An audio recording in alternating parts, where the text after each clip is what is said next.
একদা উম্মে আয়মান কোনো এক দরকারে হজরত ফাতেমা রাদিয়াল্লাহু তাআলা আনহার বাড়িতে যান। ফাতেমা রাদিয়াল্লাহু তাআলা আনহার দরজার মধ্যে গিয়ে উম্মে আয়মান ডাকতে থাকেন, কিন্তু ভিতর থেকে কেউ কোনো কথা বলছে না। উম্মে আয়মান আবার দরজায় নক করলেন, কিন্তু ভিতর থেকে কেউ দরজা খুলছে না। তারপর উম্মে আয়মান দরজার ফাঁক দিয়ে ঘরের ভেতরের দিকে তাকালেন। দেখলেন হজরত ফাতেমা রাদিয়াল্লাহু তাআলা আনহা রুটির জাদা পিষতে পিষতে ঘুমিয়ে পড়েছে এবং তার চৌকির মধ্যে একজন মহিলা বসে তাসবিহ পাঠ করছেন এবং আরও একজন মহিলা হজরত হাসান এবং হুসাইন রাদিয়াল্লাহু তাআলা আনহুকে দোলনার মধ্যে ঘুম পাড়াচ্ছে। এই দৃশ্য দেখার পর উম্মে আয়মান হজরত ফাতেমা রাদিয়াল্লাহু তাআলা আনহার বাড়ি থেকে চলে হজরত রাসূল সাল্লাল্লাহু আলাইহি ওয়াসাল্লামের দরবারে উপস্থিত হলেন। নবীকে সালাম দিয়ে উম্মে আয়মান নবীকে বলেন, ইয়া রাসূল আল্লাহ, আমি কোনো এক দরকারে ফাতেমার বাড়িতে গিয়েছিলাম। তার ঘরের মধ্যে আমি এমন দৃশ্য দেখতে পেলাম। তারপর নবীজি উম্মে আয়মানকে বলেন, আমার মেয়ে ফাতেমা রুটির জাতা পিষতে পিষতে ক্লান্ত শরীর নিয়ে ঘুমিয়ে পড়েন, কিন্তু তখনও তার তসবিহ পাঠ করা বাকি ছিল। তাই আমার আল্লাহ রাব্বুল আলামিন হজরত ফাতেমা রাদিয়াল্লাহু তাআলা আনহার ঘরে দুইজন ফেরেশতা প্রেরণ করেছেন। একজন ফেরেশতা মা ফাতেমার অসমাপ্ত তাসবিহ পাঠ করছে এবং আরেকজন যে ফেরেশতা হজরত হাসান এবং হুসাইন রাদিয়াল্লাহু তাআলা আনহুকে ঘুম পাড়াচ্ছেন।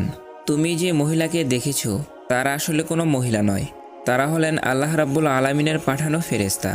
তারপর এই কথাগুলো শুনে উম্মে আয়মান আল্লাহু আকবার বলে রাসূল সাল্লাল্লাহু আলাইহি ওয়াসাল্লামের দরবার থেকে বেরিয়ে পড়লেন। তার কিছুদিন পর বিশ্বনবী হজরত ফাতেমা রাদিয়াল্লাহু তাআলা আনহার বাড়িতে গেলেন। তিনি যখন হজরত ফাতেমা রাদিয়াল্লাহু তাআলা আনহার ঘরে প্রবেশ করলেন, তখন হজরত ফাতেমা রাদিয়াল্লাহু তাআলা আনহার মুখটি অনেক মলিন দেখাচ্ছিল। আমার নবী ফাতেমাকে জিজ্ঞাসা করলেন, মা, তুমি অসুস্থ কিনা? তোমার মুখটা এমন মলিন দেখাচ্ছে কেন? তখন মা ফাতেমা বলেন, আব্বাজান, আমি অসুস্থ নই, তবে আজ 2 দিন যাবৎ আমাদের ঘরে কোনো খাবার নেই। 2 দিন যাবৎ আমাদের চুলায় আগুন জ্বলে না। আজ 2 দিন যাবৎ আপনার আদরের নাতি হাসান এবং হুসাইন না খেয়ে ক্ষুধার যন্ত্রণায় একে অপরকে জড়িয়ে ধরে কান্নাকাটি করছে। এবার আমার নবী হজরত ফাতেমা রাদিয়াল্লাহু তাআলা আনহাকে বলেন, মা, দুঃখ করো না, ধৈর্য ধরো, নিশ্চয়ই আল্লাহ রাব্বুল আলামিন আমাদের সাথে আছেন। এই বলে বিশ্বনবী মা ফাতেমার ঘর থেকে বের হয়ে পড়লেন। পরের দিন এক সওদাগর হজরত আলী রাদিয়াল্লাহু তাআলা আনহুকে একটি কাজের জন্য ডাকেন। কাজটি ছিল এমন যে ওই সওদাগরের উটের পিঠ থেকে তার মালামালগুলো তার বাড়িতে পৌঁছে দেওয়া।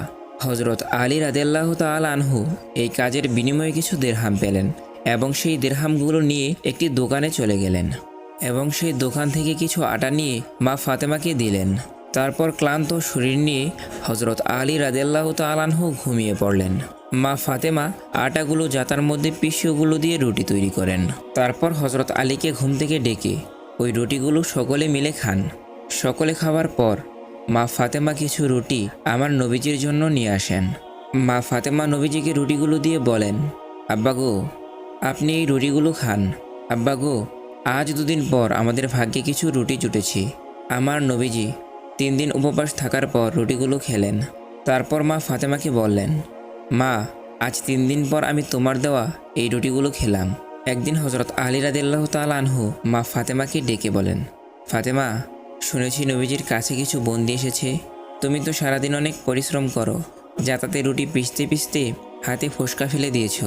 তোমার আব্বাজানকে বলো না আমাদের জন্য একটা দাসীর ব্যবস্থা করে দিতে। তখন হজরত ফাতেমা আলীর কথা মতো নবীজির দরবারে যাওয়ার জন্য রওনা হলেন। কিন্তু মা ফাতেমা এতটাই লাজুক ছিলেন যে তিনি রাসূলুল্লাহ সাল্লাল্লাহু আলাইহি ওয়াসাল্লামের কাছে সেই দাসীর কথা না বলেই ফিরে এলেন। তখন হজরত আলী রাদিয়াল্লাহু তাআলা আনহু ফাতেমাকে দেখেই বুঝতে পেরেছেন যে ফাতেমা রাদিয়াল্লাহু তাআলা আনহু রাসূলের কাছে এই কথাটি বলতে পারেননি। তখন হজরত আলী রাদিয়াল্লাহু তাআলা আনহু বলেন, ও ফাতেমা, চলো আমরা দুজন গিয়ে রাসূলের কাছে একজন দাসীর প্রার্থনা করি। এই বলে তারা দুজন নবীজির দরবারের উদ্দেশ্যে রওনা দিলেন। হজরত ফাতেমা এবং আলী রাদিয়াল্লাহু তাআলা আনহু রাসূলের দরবারে এসে নবীকে একজন দাসীর কথা বলেন। তখন রাসূল সাল্লাল্লাহু আলাইহি ওয়াসাল্লাম এই প্রস্তাবে অসম্মতি জ্ঞাপন করেন। এরপর হজরত ফাতেমা এবং আলী রাদিয়াল্লাহু তাআলা আনহু রাসূল সাল্লাল্লাহু আলাইহি ওয়াসাল্লামের দরবার থেকে নিজের বাড়িতে চলে আসেন। তার পরের দিন নবীজি ফাতেমার বাড়িতে আসলেন। তারপর ফাতেমার কাছে গিয়ে নবী বললেন, মা, আমি তোমাদেরকে কিছু তাসবিহ পাঠ করার জন্য দিয়ে যাচ্ছি। এই তসবিহগুলো তোমরা যদি নিয়মিত পাঠ করো তাহলে আল্লাহ রাব্বুল আলামিন তোমাদের ঘরের মধ্যে রহমত এবং বরকত দান করবেন। তারপর হজরত ফাতেমা রাদিয়াল্লাহু তাআলা আনহু অতি আগ্রহের সাথে বিশ্বনবীর কাছ থেকে তাসবিহ পাঠ করা শিখে নেন। তার কিছুদিন পর হজরত আলী রাদিয়াল্লাহু তাআলা আনহু সাহাবীদের দরবারে গিয়ে বলেন, আমি আল্লাহর কসম খেয়ে বলছি, বিশ্বনবীর দেয়া তাসবিহগুলো আমরা যেদিন থেকে পাঠ করছি সেদিন থেকে আমাদের ঘরে সকল কিছুর অভাব দূর হয়ে গিয়েছে, আমাদের সমস্ত কষ্ট এবং আমাদের সমস্ত দুঃখ লাঘব হয়ে গিয়েছে। একদা বিশ্বনবী 2 দিনের ক্ষুধা পেটে লইয়া মা ফাতেমার বাড়িতে যান।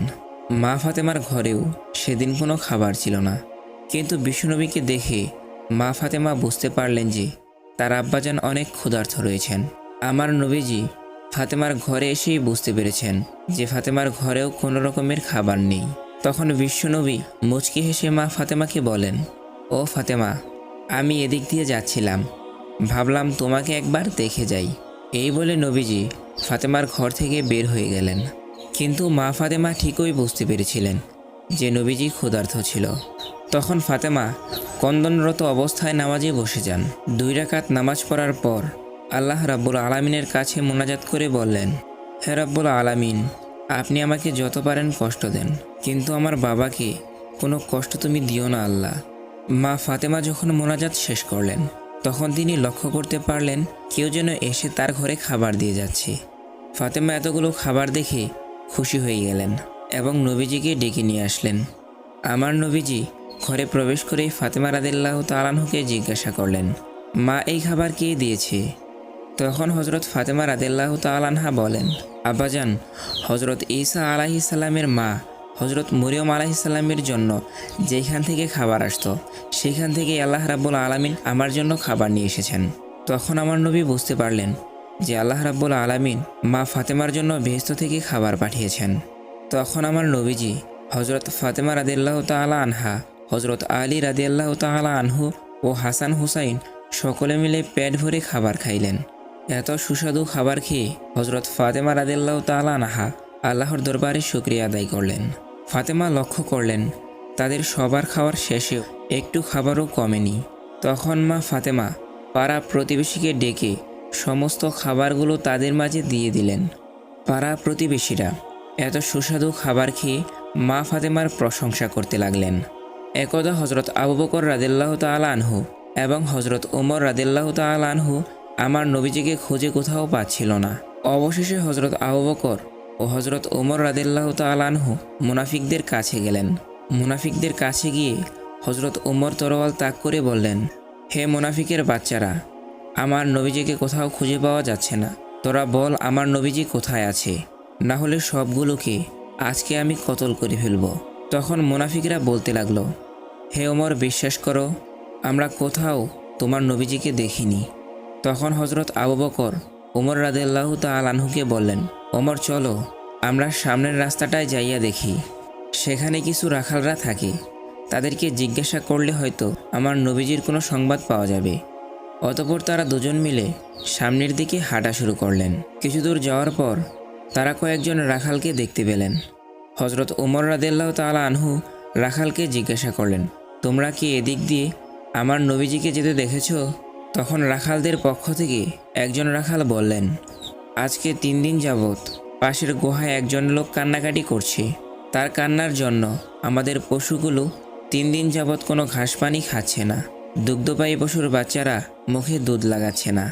মনে হচ্ছে যেন আমাদের পশুগুলো 3 দিন যাবৎ কান্না করছে। ভাই, তোমরা তোমাদের নবীজিকে নিয়ে যাও, হয়তোবা তাহলে আমাদের পশুগুলো আগের মতো খাওয়া দাওয়া শুরু করবে।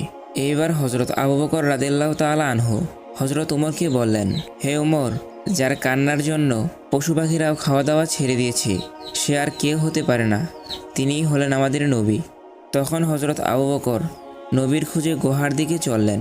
হজরত আবু বকর ও ওমর রাদিয়াল্লাহু তাআলা আনহু গুহার ভিতরে প্রবেশ করে দেখলেন আমার নবী সেজদায় পড়ে তার উম্মতের জন্য কান্নাকাটি করছে।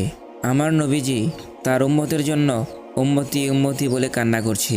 এবার হজরত ওমর রাদিয়াল্লাহু তাআলা আনহু আমার নবীকে উদ্দেশ্য করে বললেন, ইয়া রাসূল আল্লাহ, আমরা আজকে 3 দিন যাবৎ আপনাকে খুঁজতে খুঁজতে হয়রান হয়ে গিয়েছি। নবী গো, আপনি এখানে উম্মতের জন্য কান্না করছেন, আমরা তো আপনার খুঁজে পাগল হয়ে গিয়েছি। ইয়া রাসূল আল্লাহ, আপনি উঠুন, আমরা আপনাকে নিতে এসেছি। কিন্তু আমার নবী সেজদা থেকে মাথা উঠান না। তারপর হযরত আবু বকর রাদিয়াল্লাহু তাআলা আনহু আমার নবীজিকে বললেন, ইয়া রাসূল আল্লাহ, আপনি উম্মতের জন্য এত কান্নাকাটি করতেছেন হুজুর, আপনি মাথা উঠান। আমি আবু বকর আমার তামাম জিন্দিগির ভালো আমলগুলো আপনার উম্মতের জন্য সুপর্দ করলাম। এই কথা শোনার পরেও আমার নবী মাথা উঠান না। তারপর হযরত আবু বকর ও ওমর রাদিয়াল্লাহু তাআলা আনহু বাড়ির দিকে আসছিলেন। পথের মধ্যেই হযরত আলী রাদিয়াল্লাহু তাআলা আনহুর সাথে সাক্ষাৎ হয়। তারপর হযরত আলী রাদিয়াল্লাহু তাআলা আনহুকে হযরত আবু বকর ও ওমর রাদিয়াল্লাহু তাআলা আনহু বিস্তারিত সকল ঘটনা খুলে বলেন। তারপর হযরত আলী রাদিয়াল্লাহু তাআলা আনহু বাড়িতে গিয়ে মা ফাতেমা এবং হাসান হুসাইনকে নিয়ে নবীজির গুহার মধ্যে চলে আসেন। এবার হযরত ফাতেমা আমার নবীকে লক্ষ্য করে বললেন, আব্বাজান, আপনি কেমনে পারলেন আজকে 3 দিন যাবৎ আমাদেরকে ভুলে থাকতে? আমরা আপনাকে সমস্ত জায়গায় খুঁজে খুঁজে হয়রান হয়ে গিয়েছি। আপনার নাতি হাসান এবং হুসাইন অনেক কান্না করছে। আব্বাজান, আপনি মাথা উঠান, আমরা আপনাকে নিতে এসেছি। তারপরেও আমার নবী মাথা উঠায় না। এবার হযরত ফাতেমা রাদিয়াল্লাহু তাআলা আনহা আমার নবীকে বললেন, ইয়া রাসূল আল্লাহ, আমি ফাতেমা কথা দিচ্ছি, আমার আদরের পুত্র হাসান এবং হুসাইনকে আপনার উম্মতের জন্য কুরবানি করে দিলাম। এবার আমার আল্লাহ হযরত জিবরাইল আলাইহিস সালামকে ডেকে বললেন, হে জিবরাইল, তুমি এক্ষুনি যাও, গিয়ে আমার বন্ধুকে মাথা উঠাতে বলো এবং তাকে কান্না বন্ধ করতে বলো। ও জিবরাইল, যাও, আমার বন্ধুকে জানিয়ে দাও, আমার বন্ধুকে না জিজ্ঞাসা করে আমি তার একটা উম্মতও জাহান্নামে দেব না। অতঃপর হযরত জিবরাইল আল্লাহ রাসূলের কাছে এসে আল্লাহর কথাগুলো তার কাছে বললেন। আল্লাহর নবী তারপর সেজদা থেকে মাথা উঠান। এমনিভাবে আরেক দিনের ঘটনা, হযরত হাসান এবং হুসাইন রাদিয়াল্লাহু তাআলা আনহু মা ফাতেমার ঘরে গিয়ে মা ফাতেমাকে বললেন, আম্মাজান, আজকে ঈদের দিন, সকল ছেলেমেয়েরা নতুন কাপড় পরবে। আমাদের নতুন জামাকাপড় কোথায়? আমরাও নতুন জামাকাপড় পরব। তারপর মা ফাতেমা অপারগ হয়ে হাসান এবং হুসাইনকে বললেন, বাবারা, তোমরা গোসল করে এসো, তোমাদের নতুন জামা দর্জির দোকানে তৈরি হচ্ছে। এই কথা শুনে হযরত হাসান এবং হুসাইন রাদিয়াল্লাহু তাআলা আনহু দুই ভাই খুশিতে গোসল করতে গেলেন। এবার মা ফাতেমা নামাজে দাঁড়িয়ে গেলেন। 2 রাকাত নামাজ পড়ে আল্লাহ রাব্বুল আলামিনের কাছে মোনাজাত তুললেন, হে পরওয়ারদিগার মওলা, মাবুদ, আমি আমার সন্তানদেরকে সান্ত্বনা দিয়ে বলেছি যে তারা গোসল করে আসলে তাদেরকে নতুন কাপড় দেব, কিন্তু আমার তো নতুন জামা দেওয়ার কোনো সামর্থ্য নেই।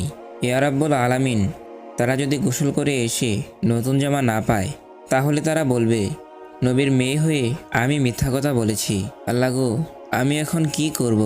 এইসব বলে মা ফাতেমা আল্লাহর দরবারে ফরিয়াদ করতে লাগলেন। মা ফাতেমার মোনাজাত যখন শেষ করলেন তার কিছুক্ষণ পরেই দেখতে পাচ্ছেন হযরত হাসান এবং হুসাইন রাদিয়াল্লাহু তাআলা আনহু 2টা প্যাকেট হাতে নিয়ে ঘরের মধ্যে ঢুকলেন।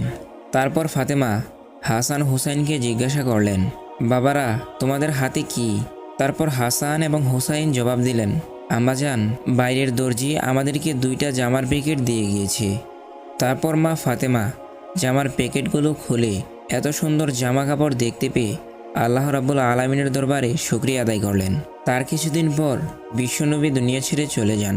রাসূলুল্লাহ সাল্লাল্লাহু আলাইহি ওয়াসাল্লামের ইন্তিকালের 2 দিন পর হযরত আবু বকর রাদিয়াল্লাহু তাআলা আনহু একাকী কোথাও হেঁটে যাচ্ছিলেন। পথিমধ্যেই তিনি দেখতে পেলেন সামনে ইবলিস শয়তান দাঁড়িয়ে কান্না করছে। তখন হযরত আবু বকর ইবলিসকে উদ্দেশ্য করে বললেন, হে ইবলিস, তুমি কেন কান্না করছো? এখন তো তোমার খুশির দিন, বিশ্বনবী দুনিয়া ছেড়ে চলে গিয়েছে। তারপর ইবলিস হযরত আবু বকর রাদিয়াল্লাহু তাআলা আনহুকে উদ্দেশ্য করে বললেন, ভাই আবু বকর, নবীজি দুনিয়া থেকে চলে যাওয়ার কারণে আমি ইবলিসও মনে অনেক কষ্ট পেয়েছি। কেননা আমি জানি আল্লাহ রাব্বুল আলামিন আমাকে যে শাস্তি দিয়েছে, অর্থাৎ আমি চিরস্থায়ী জাহান্নামী। কিয়ামতের পর আমাকে সারা জীবন জাহান্নামের শাস্তি ভোগ করতে হবে। জাহান্নামের শাস্তি সম্পর্কে আমি জানি কত কঠিন সেটা হবে। সেই আযাব আমি সইতে পারবো না। ভাই আবু বকর, তাই আমি প্রতিটি মুহূর্তে, প্রতিটি সময় বিশ্বনবীর সাথে সাক্ষাৎ করতে চেয়েছিলাম। আমি চেয়েছিলাম বিশ্বনবীকে দিয়ে আল্লাহ রাব্বুল আলামিনের দরবারে নবীকে দিয়ে কৈফিয়ত করিয়ে আমাকে ক্ষমা করার ব্যবস্থা করিয়ে নেব। কিন্তু যতবারই আমি রাসূলের কাছে গিয়েছি তখন রাসূলের কাছে কেউ না কেউ ছিল। আমি কখনোই রাসূলকে একা পাইনি। তারপরেও আমি রাসূলকে একা পাওয়ার জন্য চেষ্টা চালিয়ে যাচ্ছিলাম, কিন্তু এখন তো বিশ্বনবী দুনিয়া ছেড়ে চলে গিয়েছে, আর আমার ক্ষমার রাস্তাও চিরতরে বন্ধ হয়ে গিয়েছে। এই ভেবে আমি কান্না করছিলাম। অতঃপর হজরত আবু বকর রাদিয়াল্লাহু তাআলা আনহু ইবলিশের মুখে এসব কথা শোনার পর আস্তে আস্তে সেইখান থেকে চলে গেলেন। বিশ্বনবীর ইন্তিকালের 6 মাস পর একদিন হজরত আলী রাদিয়াল্লাহু তাআলা আনহু মসজিদ থেকে তার নিজের ঘরে ফিরলেন এবং ঘরে এসেই তিনি দেখতে পেলেন মা ফাতেমা ঘরে কাঁদছে। তখন হজরত আলী রাদিয়াল্লাহু তাআলা আনহু মা ফাতেমাকে বললেন, ও ফাতেমা, তোমার শরীর কি খারাপ লাগছে? তখন মা ফাতেমা বললেন, হে আলী, আজকে আমার শরীরটা বেশি খারাপ লাগছে। আর আজকে আমি এমন একটা স্বপ্ন দেখেছি যেই স্বপ্ন আমি আগে কখনো দেখিনি। আর যেই স্বপ্নটা দেখার পর আমার আর কিছুই ভালো লাগছে না। অতঃপর হজরত আলী রাদিয়াল্লাহু তাআলা আনহু ফাতেমার কাছে তার স্বপ্নের ব্যাপারে জানতে চাইলেন। তখন ফাতেমা বললেন, আমি আজকে রাতে স্বপ্নে দেখলাম আমার বাবা আমার ঘরে এসে আমাকে খুঁজছেন। আমি যখন আমার বাবার কাছে গিয়ে দাঁড়ালাম তখন আমার আব্বাজান আমাকে বলছেন, মা, আমি তো তোমাকেই খুঁজতেছি। শোনো মা, আজকে তুমি রোজা রাখবে আর সেহরি করবে আলীর দস্তরখানায় আর ইফতার করবে আমার দস্তরখানায়। হজরত আলী রাদিয়াল্লাহু তাআলা আনহু অত্যন্ত জ্ঞানী মানুষ। তার আর এই বিষয়টি বুঝতে বাকি রইল না যে হজরত ফাতেমা রাদিয়াল্লাহু তাআলা আনহু দুনিয়াতে আর বেঁচে থাকবেন না। তারও আল্লাহর ডাকে সাড়া দিয়ে ওপারে পাড়ি জমানোর সময় হয়ে এসেছে। তারপর হজরত আলী মা ফাতেমার পাশে বসে কান্না করতে লাগলেন। তারপর হজরত হাসান এবং হুসাইন তাদের ঘরের ভিতরে প্রবেশ করে দেখলেন তার মা এবং বাবা দুজনেই কান্না করছে। তখন হাসান এবং হুসাইন তাদেরকে বললেন, আম্মাজান, আপনারা কেন কান্না করছেন? কথিত আছে হজরত হাসান এবং হুসাইন মা ফাতেমাকে এটা ওটা জিজ্ঞাসা করে বিরক্ত করত। তখন মা ফাতেমা হজরত হাসান এবং হুসাইনকে বলতেন, তোমরা তোমার নানাজির রওজা থেকে ঘুরে এসো। আজকেও হজরত হাসান এবং হুসাইনকে মা ফাতেমা বললেন, বাবারা, তোমরা তোমার নানাজির রওজা থেকে ঘুরে আসো। মায়ের মুখে এমন কথা শুনে হজরত হাসান এবং হুসাইন রাসূলুল্লাহ সাল্লাল্লাহু আলাইহি ওয়াসাল্লামের রওজা মুবারকের নিকট গেলেন। তখন হাসান এবং হুসাইনকে দেখতে পেয়ে আমার নবীজি বলেন, হে হাসান এবং হুসাইন, তোমরা কেন এখানে এসেছো? তোমরা যখন খুশি এখানে আসতে পারবা। আজকে তোমরা দুজনই মায়ের কাছ থেকে সরবে না। তোমরা মায়ের মুখের দিকে তাকিয়ে থাকবা। আজকে তোমাদের মা দুনিয়া ছেড়ে চলে যাবে। নবীজির মুখে এই কথা শুনে হজরত হাসান এবং হুসাইন রাদিয়াল্লাহু তাআলা আনহু তার মায়ের নিকট চলে আসলেন। এসেই তারা মা ফাতেমা এবং হজরত আলী রাদিয়াল্লাহু তাআলা আনহুকে উদ্দেশ্য করে বলতে লাগলেন, আপনারা কেন কান্না করছেন আমরা বুঝতে পেরেছি। আমাদের নানাজি বলেছে আমাদের আম্মাজান আজকে দুনিয়া ছেড়ে চলে যাবে। হাসান এবং হুসাইনের মুখে এই কথা শুনে হজরত ফাতেমা রাদিয়াল্লাহু তাআলা আনহা এবং হজরত আলী রাদিয়াল্লাহু তাআলা আনহু আরও বেশি করে কাঁদতে লাগলেন। সেদিন বিকালবেলা মা ফাতেমার শরীর আরও খারাপ হয়ে যায়। তারপর মা ফাতেমা হজরত আলীকে কাছে ডেকে বলেন, তোমাকে আমি 3টি কথা বলে যেতে চাই, তুমি কথা দাও আমার 3টি কথা রাখবে।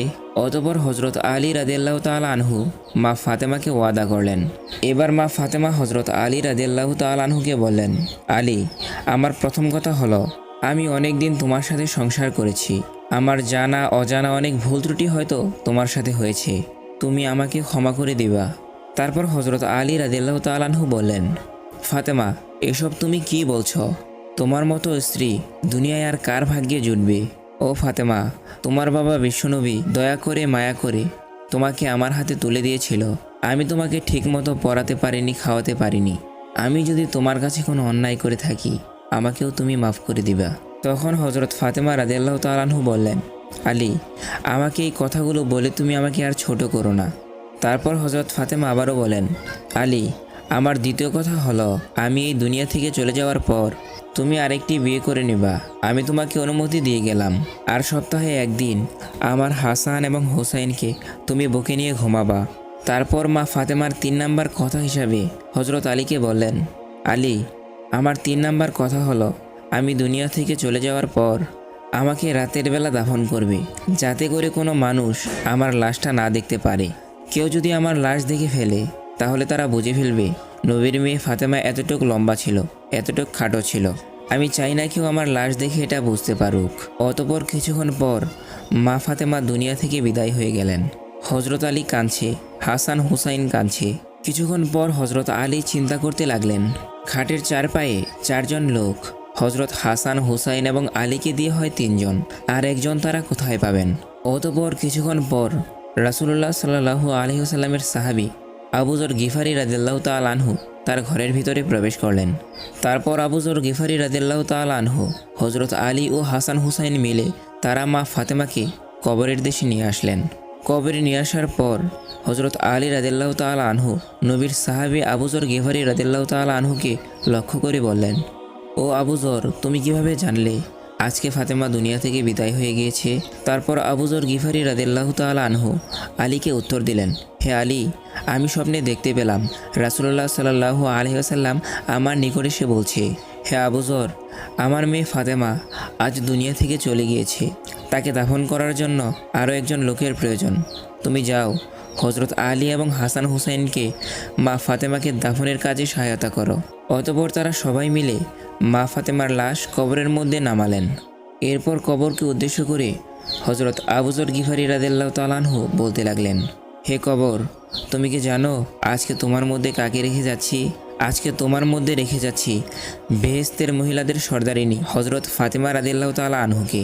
সাবধান, সাবধান কবর, তুমি কিন্তু তার সাথে ভালো ব্যবহার করবে। কিন্তু কবর থেকে কোনো আওয়াজ আসছে না। আবু যর গিফারি রাদিয়াল্লাহু তাআলা আনহু আবার বললেন, হে কবর, তোমার মধ্যে আজকে আমি এমন এক ব্যক্তিকে রেখে যাচ্ছি যিনি হলেন শেরে খোদা হজরত আলী রাদিয়াল্লাহু তাআলা আনহুর স্ত্রী। কবর থেকে কোনো আওয়াজ আসছে না। তারপর আবু যর গিফারি আবারও কবরকে বললেন, তোমার মধ্যে এমন একজন ব্যক্তিকে রেখে যাচ্ছি যিনি হচ্ছেন বেহেশতের যুবকদের সর্দার হজরত হাসান এবং হুসাইনের আম্মাজান। সাবধান কবর, তুমি কিন্তু তার সাথে খারাপ ব্যবহার করিও না। তারপরেও কবর থেকে কোনো আওয়াজ আসছে না।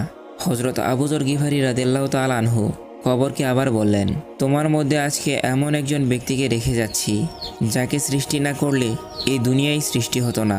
সরকারি দো আলম হজরত মুহাম্মদ সাল্লাল্লাহু আলাইহি ওয়াসাল্লামের কলিজার টুকরা হজরত ফাতেমা রাদিয়াল্লাহু তাআলা আনহুকে। সাবধান কবর, তার সাথে তুমি কখনোই খারাপ ব্যবহার করবে না। এবার আমার আল্লাহ রাব্বুল আলামিন কবরের জবান খুলে দিলেন। কবর বলতে লাগলো, হে আবু যর, আমি হলাম কবর, আমি কাউকে চিনি না। কে নবীর মেয়ে, কে নবীর সাহাবী। হে আবু যর, এখানে কোনো বংশ পরিচয় দেখি না। কে কোথা থেকে এসেছে, কার বংশমর্যাদা কি, সেটা দেখার সময় আমার নেই। দুনিয়াতে যে আল্লাহ রাব্বুল আলামিনকে খুশি করে আল্লাহ রাব্বুল আলামিনের ইবাদতে তার জীবন অতিবাহিত করেছেন এবং ঈমান নিয়ে আমার কাছে এসেছেন, আমি অবশ্যই তার সাথে ভালো ব্যবহার করব। আর দুনিয়ার যে সমস্ত বান্দারা অপরাধী হয়ে আমার কাছে আসবে, আমি তাদের জন্য ভয়ঙ্কর আকার ধারণ করব।